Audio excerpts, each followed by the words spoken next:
section Bible study method here on a daily basis, and it's good to be with you. Today's Wednesday, which means it's Old Testament Day, and we're in the book of Ezekiel, chapter 34, verses 11 to 16, as well as 20 to 24. And this is, man, just an amazing passage, and we'll chat about it here in a second. Just so if you're watching, this is your first intersection video, I just want to give you a little bit of a kind of a heads up where we're at. So what we do is we read 4 passages through the week, and then on Friday we discover the intersection or the themes that run through these passages.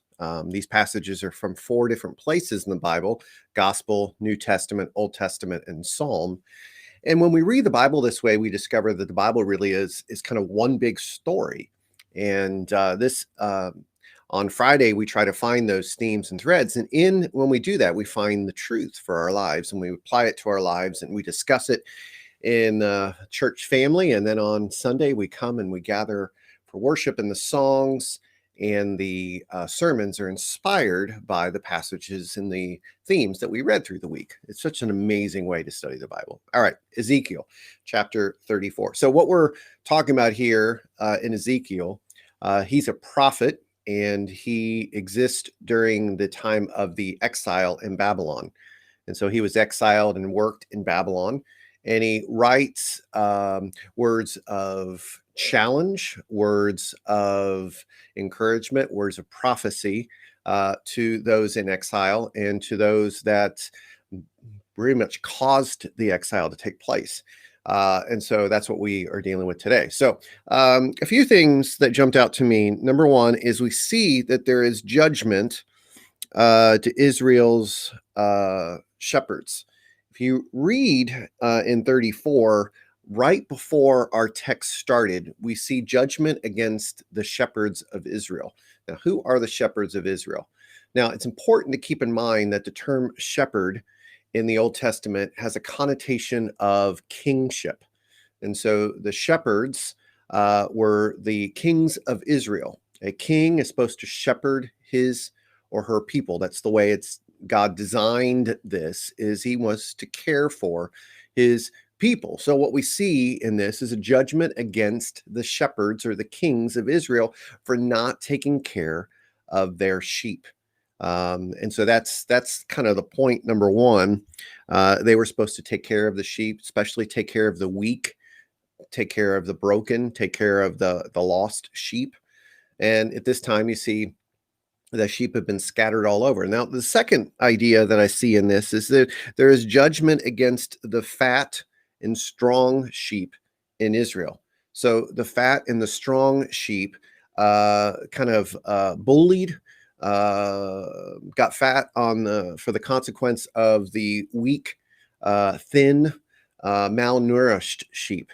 And so we see that there's strong, powerful sheep that take advantage of the less powerful sheep. And so there's judgment against the fat sheep or the strong sheep. Now this, Ezekiel is probably referring to some of the religious leaders and the wealthy within Israel. And so the rich are persecuting or oppressing the poor. And then the third point, and this is probably the most beautiful element of the whole thing, is that God himself is the shepherd of his people, and he comes and personally gathers all of the sheep, all of the broken, all those that have been exiled all over the place, have been scattered. He gathers them together and heals them. He tends their wounds. He gives them, green pastures. He gives them water to drink. He takes care of and nurtures his people, the ones that have been cast out and broken and hurt because of the shepherd kings and the fat sheep. So he does this himself. And then there is a prophecy at the end of the passage talking about a king in the line of David would come to be the shepherd. And this is pointing to Jesus, who is the good shepherd, who comes and takes care of the least of these and is with the least of these and calls his church to take care of the least of these that we read on Monday, Matthew chapter 25. So those are kind of some ideas that I got from the passage today.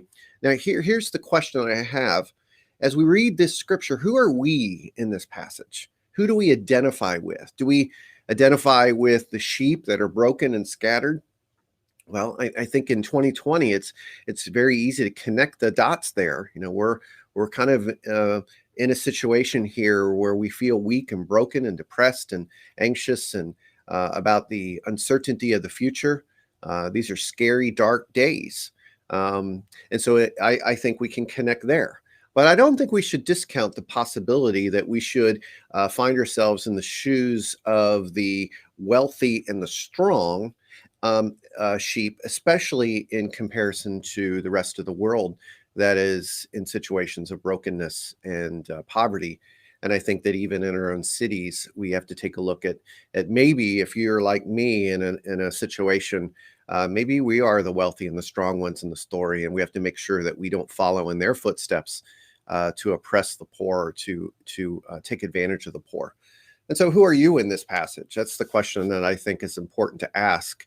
And as we connect the dots this week, the themes begin to emerge that God cares for the least of these. He cares for the poor. He cares for the weak. And he desires that those who have much, those who have been gifted, those who have been blessed, to be his hands and feet to take care of the least of these. So we'll talk more about that as we continue tomorrow in Psalm 100, and then on Friday as we put this all together in the intersections. I hope you're having a great day today.